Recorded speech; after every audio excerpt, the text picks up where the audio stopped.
Эки баштуу ажыттарга айланган бул коррупциянын бир башын кессек, кайра экинчи баш өсүп, дале токтобой келатат. Коррупция менен айыгышкан күрөш уланып жатат. Өлкөнүн өнүгүүсүнө залакасын тийгизип жаткан коррупциялык көрүнүштөрдү ооздуктоого саясий эрк жетиштүү. Кыргыз Республикасынын президенти Садыр Жапаров: коррупцияга жол жок.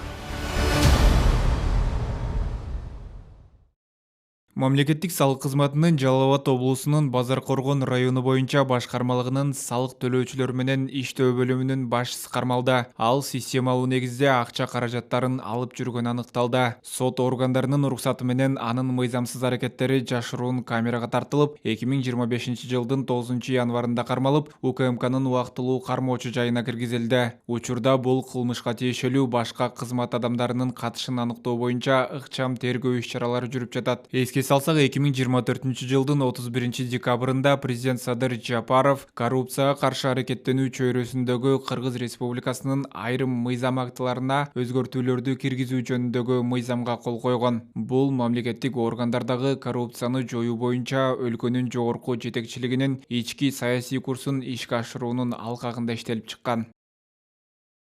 Өлкөнүн өнүгүүсүнө залакасын тийгизип жаткан коррупциялык көрүнүштөрдү ооздуктоого саясий эрк жетиштүү. Кыргыз Республикасынын президенти Садыр Жапаров: коррупцияга жол жок.